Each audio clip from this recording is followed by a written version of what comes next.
Kobe Bryant is one of the most skilled players in NBA history. 5 rings, 1 MVP in 2008, 35 points per game in his peak, and his famous Mamba mentality. These are accolades that have sometimes put him into the GOAT discussion. And while everyone talks about what he did, both on the court and off the court, many people forget about his father, Joe Bryant. Joe Jelly Bean Bryant was notably one of the players that suited up for the 1977-76ers, who lost out in the NBA Finals to the Portland Trail Blazers. Throughout his career, he played for 3 teams: Philly, Houston, and the San Diego Clippers, which relocated to Los Angeles later on. He was drafted 14th overall in the 1975 NBA Draft, and chose number 23 as his initial jersey number, the same number that Jordan and LeBron have worn. Joe was never known for being a spectacular player. He never made it to the All-Star team, an All-NBA team, didn't get Rookie of the Year. He was pretty much the average guy for a majority of his time playing. And that's a major reason why he's way less popular than his son. Kobe was better in nearly all categories. When Joe retired, Kobe Bryant was just 6 years old. Joe moved the Bryant family over to Italy, a key part of supporting Kobe's future with basketball, academics, and eventually his own professional career. Kobe stated that his father was a major influence to his game. After Joe retired, Joe's effects on basketball continued to grow more and more. He coached the Los Angeles Sparks in the WNBA from 2005 to 2007, and then again in 2011. With Joe as a coach, the Sparks actually did very well. In 2006, they even made it to the conference finals, where they were defeated. Joe sadly passed away 4 years after Kobe's own passing, more specifically on July 15, 2024, after suffering a stroke shortly before. His impact on the history of the NBA and WNBA as a coach, player, and being the father to an NBA great shouldn't be forgotten in the sands of time. But it was. So for today's video, I talk about the underrated history of the father of Kobe Bryant, Joe Washington Bryant.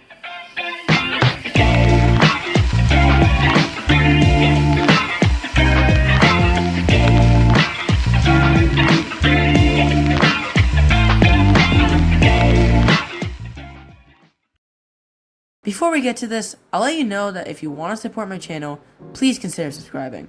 I post new NBA content every week or two, so don't miss out.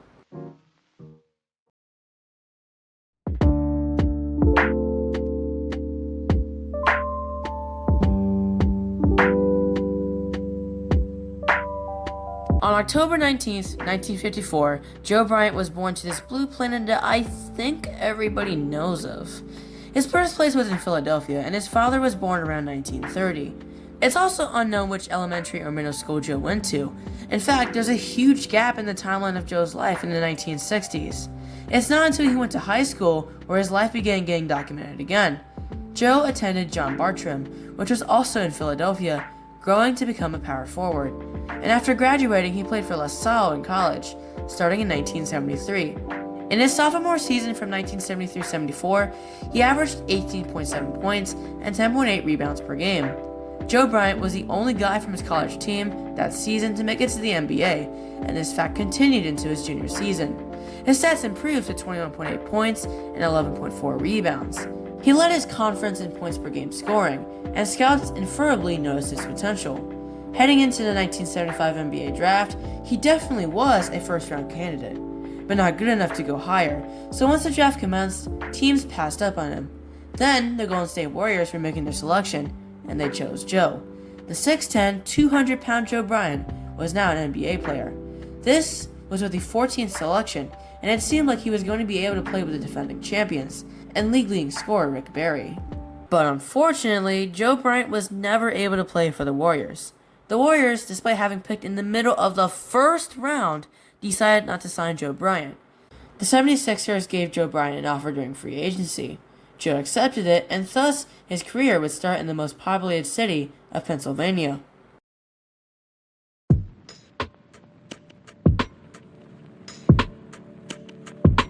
In Joe's rookie season, he played 16 minutes on average, starting in only 3 games.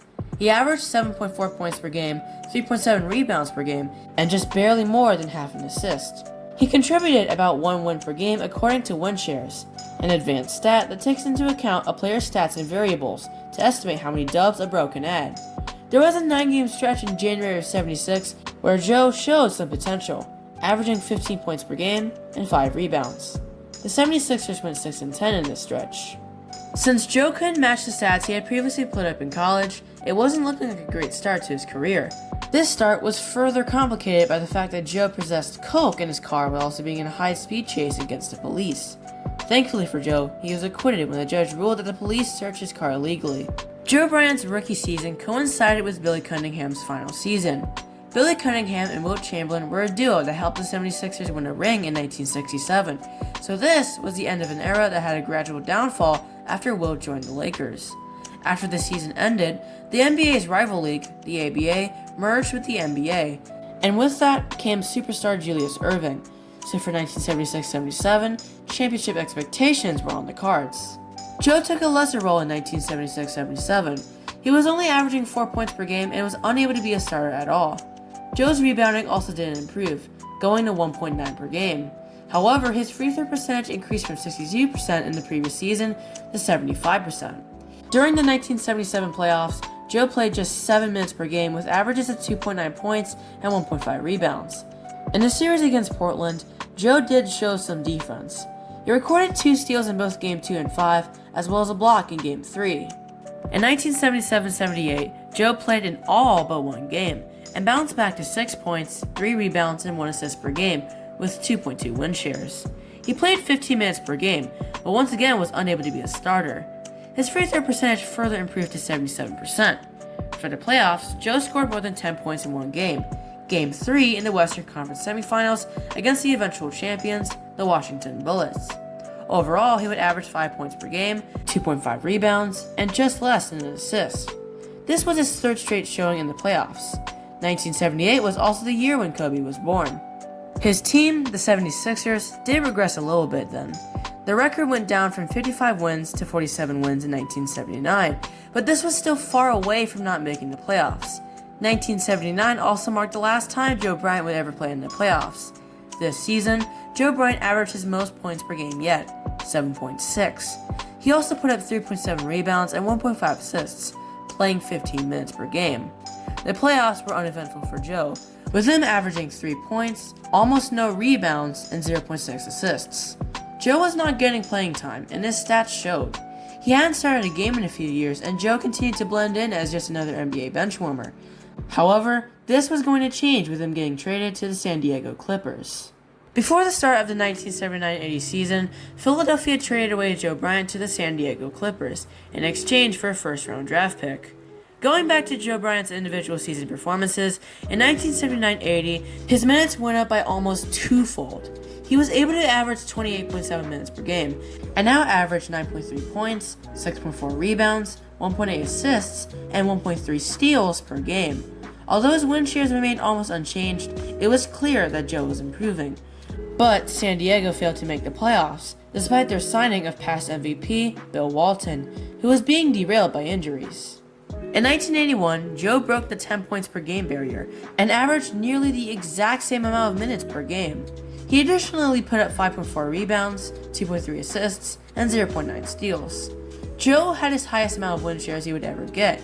He contributed 3.4 win shares and also played the most minutes in any of his seasons ever. In one game during the season, Joe Bryant scored a career-high 34 points, as well as 6 rebounds in a loss against the Kansas City Kings on March 10, 1981. Joe put up 2 30-point performances in 1980-81. For 1981-82, Joe Bryant switched to small forward for his playing position. His minutes went a bit down, from 28 to 26. Still though, he averaged his peak amount of points per game in his career, 11.8. However, his rebounding abilities were decreasing, going from 6.4 rebounds in 1979-80 to 3.7 rebounds in 1981-82. Joe's full stats included 2.5 assists, 1 steal, and 0.4 blocks. Joe Bryant was again able to get a 30-point performance against the Dallas Mavericks on February 3, 1982, on an incredible 82% efficiency from the field. Joe was once again traded at the end of the 1981-82 season, and his destination was the Houston Rockets, who were a year away from drafting Ralph Sampson and 2 years away from Hakeem Olajuwon. Joe maintained his level of playing length, averaging 25 minutes on 56 started games. He once again averaged 10 points per game or more, supplemented by averages of 3.4 rebounds, 2.3 assists, and 1 steal. He was able to get these minutes by one major reason. The Rockets, were 14 and 68, and there were no All-Stars on the roster, so only solid players were the starters. The 1982-83 season would be Joe's last one, ending his career putting up virtually no win shares in this season. After retiring from the NBA, Joe played professionally in both Italy and France for the next 9 years, suiting up for Sebastiani Rieti, Standard Reggio Calabria, Olimpia Pistoia, Reggiana, and Mulhouse. And then he properly retired in 1992 to begin his coaching career.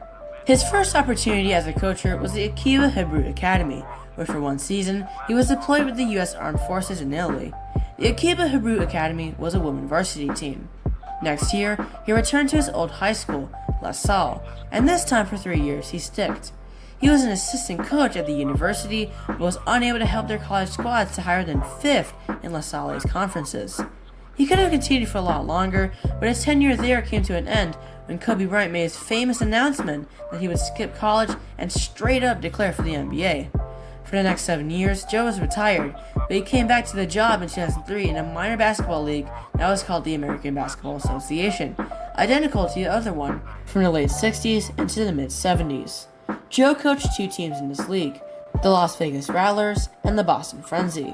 Joe then moved to the WNBA to coach the Los Angeles Sparks, where, as I said earlier in the video, he led them to 2 playoff appearances, which included a visit to the conference finals. Additionally, the Sparks peaked with a 25-9 record with Joe on the duty in the 2006 season. In 2007, Joe was replaced by Michael Cooper, but then Joe came back in 2011, first as an assistant coach, then as a full-on one for the rest of the season. During and after his coaching with the Sparks, from 2007 to 2015, he was also coaching in more international areas.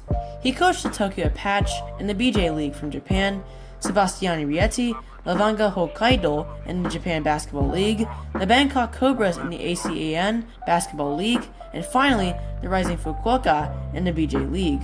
And after 2015, that was it for his professional sports career. He moved on to a retirement life for the next 9 years until his death in 2024. Many fathers of NBA players are sometimes the ones to be forgotten. Take Dell Curry, for instance, or possibly Arvydas Sabonis. It can also be the opposite case too, but this case leaned towards the former side. While Joe Bryant wasn't as good as his son Kobe, Joe was instrumental in making Kobe the basketball player he was, supporting him in many ways. It's honestly very sweet to hear the stories of how NBA players who were the fathers of another NBA player, especially when both had a great time together. Nowadays, you have LeBron and Bronny playing together. They're the first ever father and son duo. Anyways, I'm some random Xander, and this is it. Bye, broskies.